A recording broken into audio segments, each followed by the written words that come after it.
Sindh global TV का मैं शौकत लाशरी हींअर असां मौजूद आहियूं कराची प्रेस क्लब ते असां सां गॾु मौजूद आहिनि सिंध जा सिंध वासी ऐं उन्हनि खां पुछूं था त तव्हां बार बार कराची प्रेस क्लब ते ही शागिर्द अचनि पिया उन्हनि जी तकलीफ़ उन्हनि जा दर्द सूर जेके उन्हनि जा मसइला हल नथा थियनि असां सां असांजो साईं मौजूदु आहे साईं खां पुछूं था साईं हीउ जेको बार बार कराची प्रेस क्लब ते तव्हां अचो था आख़िर अहिड़ो कहिड़ो मसइलो आहे जेको हल नथो थिए साईं ही मसला त खोड़ आहिनि पर ख़ासि करे जेको शागिर्दनि जी जेका एमडीके टेस्ट थी जेका रिकंडक्ट थी पहिरीं जे जनाह वारनि कराई उहा जनाह वारी की बि आउट थी वई उते बि मेरिट जो क़तलाम थियो सॼी सोशल मीडिया सिंध जो शौर थियो उहा जेका टेस्ट जेका आहे उहा रद्द कई उन खां पोइ ॿी टेस्ट जेका डाउ करे ॾिनी वई डाउ और उन खां 1000 दफ़ा वधीक जेका उहा टेस्ट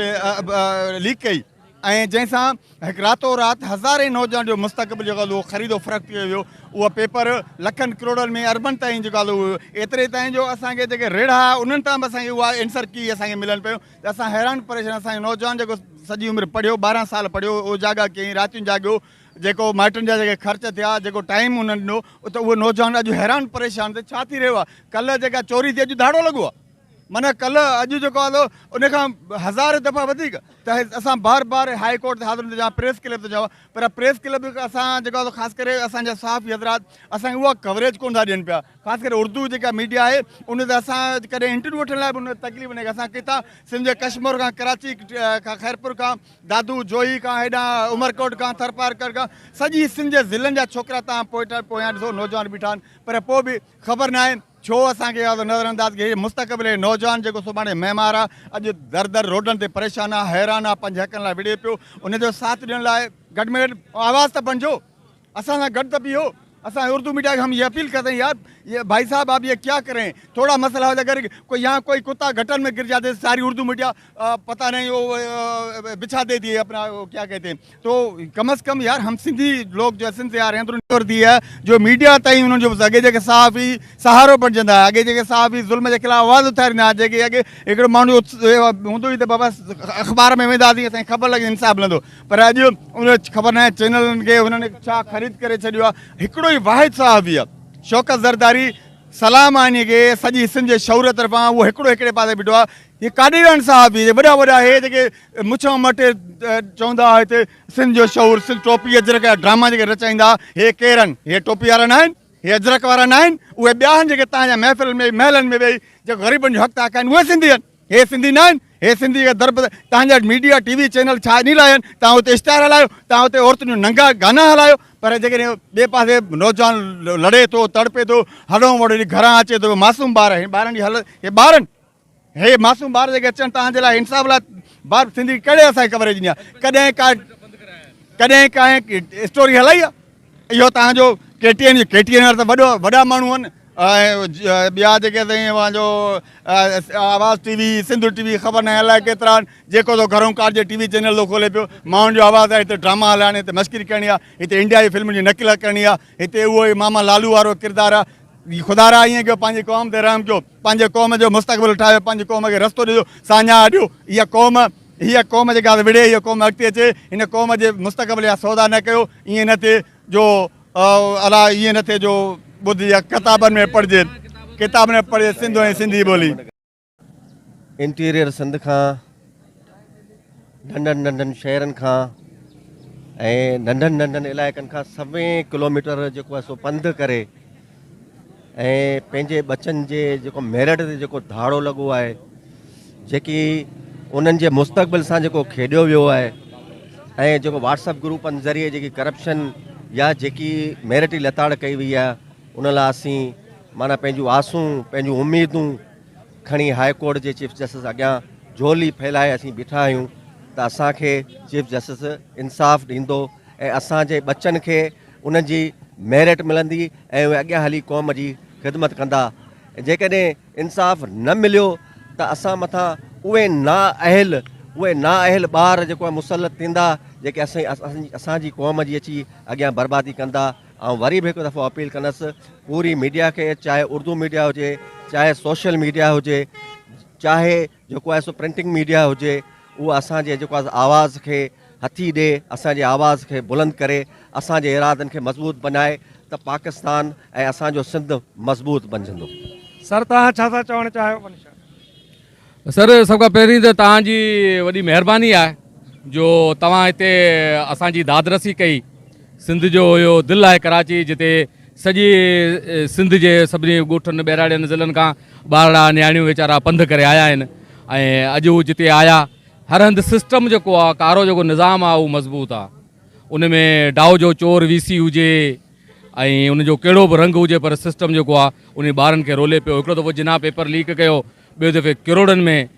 में अमीरनि, जागीरदारनि, सरमाएदारनि, ब्यूरोक्रेटनि ऐं उनजी ॿी जेका हवारी आहिनि उन्हनि पेपर लीक कयो। नतीजो इहो निकितो जो 192 ताईं बि जिन ॿारनि मार्कूं खयूं आहिनि उहे बि मेरिट ते डॉक्टर थी न पिया सघनि। इहो हिकिड़ो सिंध जो मुस्तक़बिल आहे। ॿी ॾुख अहिड़ी ॻाल्हि इहा त 40,000 सिंध जा ॿार रोडनि ते रड़ियूं पिया कनि।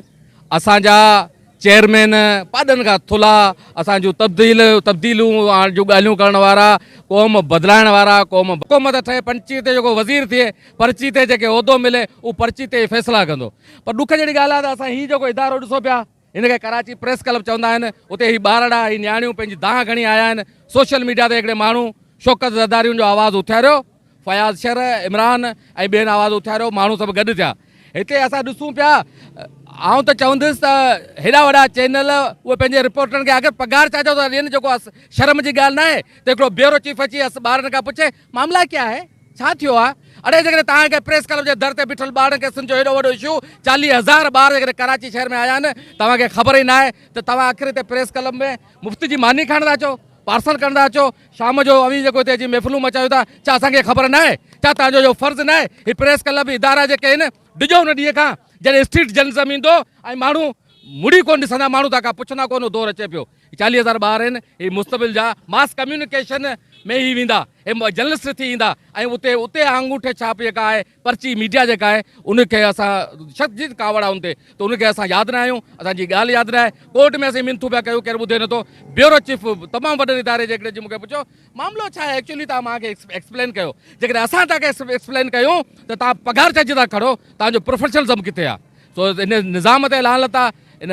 हिकिड़ो अमीरनि जो निज़ाम आहे, हिकिड़ो ग़रीबनि जो निज़ाम आहे। अमीरनि जो निज़ाम पंहिंजी रखियल करे छॾी आहे, जेका मीडिया बि छेड़ थी वॼाए, कानून बि छेड़ थो वॼाए, रियासत बि छेड़ थी वॼाए। रियासत जेका माउ हूंदी आहे, उन माउ जा बच्चा आहिनि रोडनि ते तड़पनि पिया। हम उस रियासत को बोलते हैं, कहाँ है वो माँ, कहाँ है उसकी वो ममता। वीसी डाउ चयो कुरैशी साहब त मां तव्हां सां इंसाफ़ कंदुसि, तव्हां सां लम्स वारो ज़ुल्म कोन थींदो, पर उन इहो किरदारु अदा कयो त लम्स वारा मूंखां 8 आना घटि आहिनि, ऐं 8 आना उनखां वधीक आहियां। उहे मुंहिंजा पुट आहिनि, ऐं उन जो पे आहियां। उन्हनि उनजे पे जो किरदारु अदा करे ॾेखारियो। माशाल्लाह वज़ीर आला सुतो पियो आहे निंड में, चए थो सभु बजट मूंखे खाइणी आहे। मिनिस्टर हेल्थ चए थो मूंखे बजट खाइणी आहे, ऐं हेल्थ सेक्रेटरी चए थो मूंखे बजट खाइणी आहे। मुंहिंजा ॾींहं पूरा थी चुका आहिनि। असीं 2 महीननि खां पोइ वञण वारा आहियूं। असांखे बंगला किथां वठिया, असांखे लैंड क्रोज़रूं किथां मिलंदियूं, असांखे मायूं साब करे किथां छॾींदियूं, बेगमूं साब करे किथां छॾींदियूं।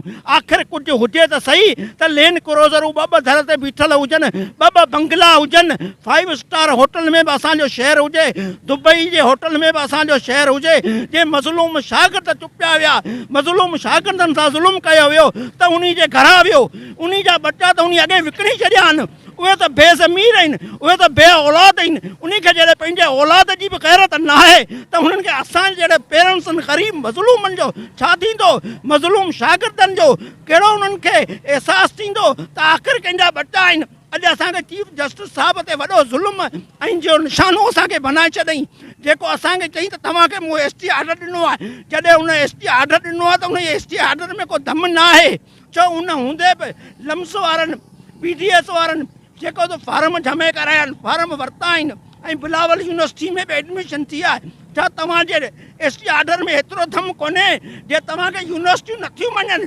जेकॾहिं तव्हांजो हिकिड़ो शीशन जज बि प्रोटेक्शन बेल ॾिए थो, त जेकॾहिं मुंहिंजी 15 ॾींहंनि जी प्रोटेक्शन बेल आहे त मूं SP खे ताक़त कोन्हे, DIG खे ताक़त कोन्हे जे मुंहिंजे ॿाह में हथु हुजे। छा तव्हां चीफ जस्टिस न आहियो? तव्हां अलॻि बरदारी कई आहे चीफ जस्टिस जी। ख़ुदा तव्हांजा बि बच्चा हूंदा, तव्हांजे बच्चनि सां जेकॾहिं ईअं ज़ुल्म थींदो त ख़ुदा तव्हांखे माफ़ कोन कंदो। तव्हांजा बच्चा हीअं रोडनि ते दरबदर थींदा जेकॾहिं वज़ीर आला ख़ुदा जो डपु कर रब जी लठ बे आवाज़ आहे जेकॾहिं एॾो ज़ुल्म कंदे त तुंहिंजा बच्चा अंधा ऐं गूंगा हूंदा रोडनि ते पनाह मेड़ींदे तूं ॾिसंदे इनशाअल्लाह हेल्थ मिनिस्टर सां बि इहो ज़ुल्म साॻियो थींदो हेल्थ सेक्रेटरी सां बि इहो ज़ुल्म साॻियो थींदो डाऊ पम्स डीसी जेको आहे डाऊ रवीसी कुरैशी साहब जो नालत त हुजे तुंहिंजी ज़मीर ते बेशरम तुंहिंजा बच्चा हूंदा ख़ुदा जी लठ बे आवाज़ आहे ख़ुदा जो कहर तो ते किरंदो ॿियो माफ़िया वारनि जे दलालनि ते जिन करप्ट कई आहे उन्हनि ते असीं नालत विझूं था त ख़ुदा अव्हांखे तबाह कंदो